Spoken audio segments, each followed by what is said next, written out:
Alors Mathilde, vous allez nous promener dans toutes les régions de France pour quelques bons plans pour ceux qui ont la chance d'être en vacances. Et on va démarrer aujourd'hui par une thématique à votre image, lumineuse. Oh, c'est ça, oui. Oh, comme c'est gentiment dit, oui, je suis là pour illuminer votre vie, bien sûr. Merci. Et puis aussi parce que c'est Noël, alors c'est assez facile. Alors, on commence par un petit tour en Touraine. Eh bien, je vous conseille une virée tout simplement dans les rues de Tours pour suivre un parcours lumière. Pour tout dire, il y en a même deux. Et le premier, c'est un circuit qui met en lumière Balzac, ou plutôt les lieux où Honoré, qui a priori ne sera pas là, il a pas pu venir, je crois. Non, mais il a vécu, il est né là-bas, il a vécu, il a trouvé son inspiration. C'est beau, et puis en plus, on ressort de là avec un sujet de conversation pour amener sa fraise dans les dîners. Pourquoi se priver? C'est une déambulation qui dure à peu près 1 heure. Sinon, pour ceux qui n'ont pas envie d'apprendre, vous avez tout de même le parcours dans le Vieux-Tour qui passe par la place Châteauneuf, la tour de l'Horloge ou la sublime place Plumereau, pour ne citer que quelques-unes des richesses de cette cité tourangelle. C'est évidemment dès la tombée de la nuit, et c'est gratuit. Était-il utile de le préciser? Je l'ai fait quand même.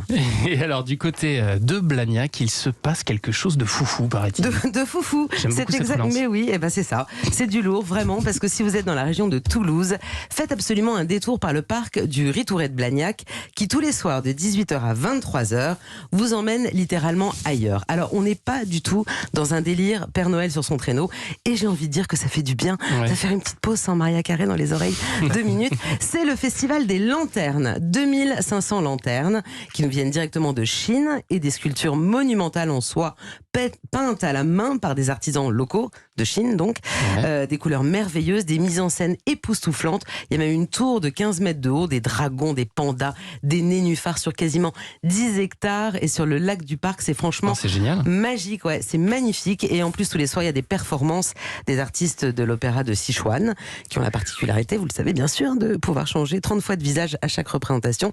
Donc en plus, il y a du show. Ne le ratez pas, c'est jusqu'au 1er février d'ailleurs, si vous n'avez pas le temps pendant les vacances. Vous pouvez toujours y aller, c'est 16 € l'entrée, mais au tarif fort. Il y a toujours des tarifs réduits, des prix pour les familles et tout ça. Allez voir tout ça sur le site festivaldeslanternes-blagnac.com. Allez, on reste dans les lumières. Il y a des lanternes à Metz également. Oui, alors là, beaucoup plus traditionnel. On peut remettre Maria Carré. Non, je plaisante. Mais pour ceux qui seraient dans cette belle région de l'Est de la France, c'est la 10e année du Sentier des Lanternes, donc au square Boufflers. Alors là, c'est le moment ridicule pour moi, parce que je ne parle pas lorrain. Y a-t-il un lorrain dans la salle? Pas du tout. Si. Ah, Si. Bah, je suis de Nancy, moi. Donc, mais j'ai pas d'accent lorrain, mais... Boufflers. Ah, okay. Bon, voilà. Il n'y a pas un accent non plus. Non, c'était juste pour la prononciation. Oui, Oui, d'accord.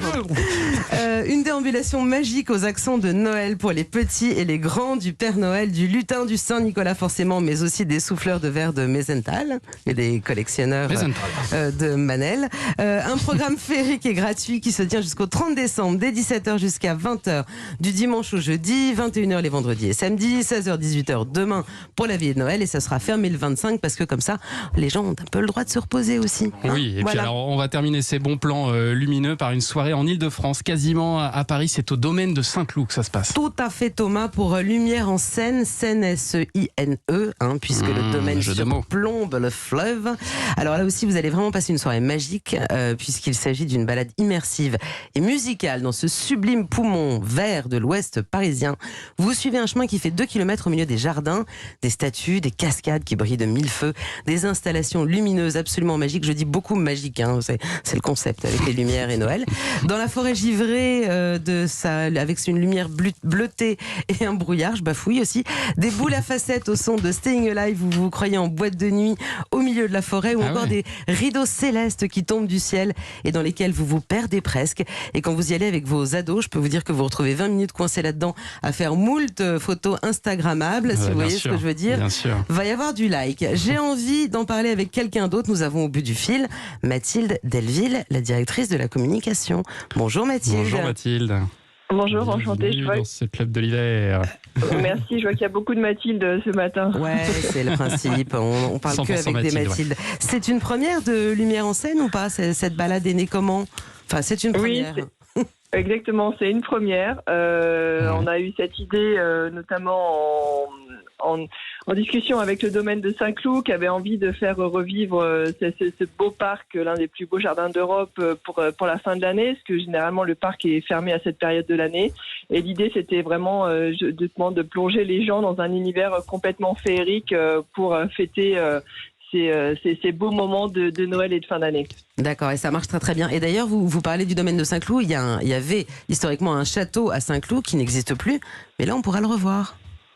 Alors exactement, parce qu'on fait revivre à travers un système de vidéoprojection sur l'eau le château oublié de Monsieur, qui était le frère de Louis XIV, qui a été détruit pendant le siège de Paris en 1870.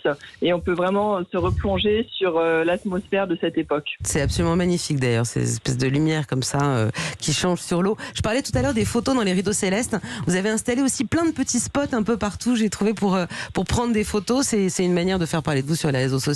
Avouez, ça marche bien. C'est une manière un peu détournée, mais c'est surtout de donner effectivement pas mal d'opportunités à tous les visiteurs de venir se prendre en photo. Alors à la fois dans un cadre un peu magique avec la Tour Eiffel en fond, ou alors sur le traîneau du Père Noël, ou avec des ailes d'ange derrière nous. C'est vrai. Et c'est vrai que la forêt givrée dont vous parliez, ou encore les rideaux célestes, c'est l'une des animations phares de ce parcours. C'est magnifique.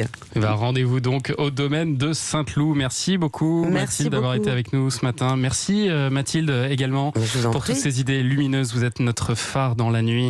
Je le sais. Et pour vous récompenser, voilà un petit cadeau d'ailleurs. Allez, à suivre. Vas-y, on est obligé. C'est une émission sur Noël, on est obligé. À suivre votre blind test, Thierry. On va voir si vous êtes bon en générique télé. À tout de suite sur Europe 1.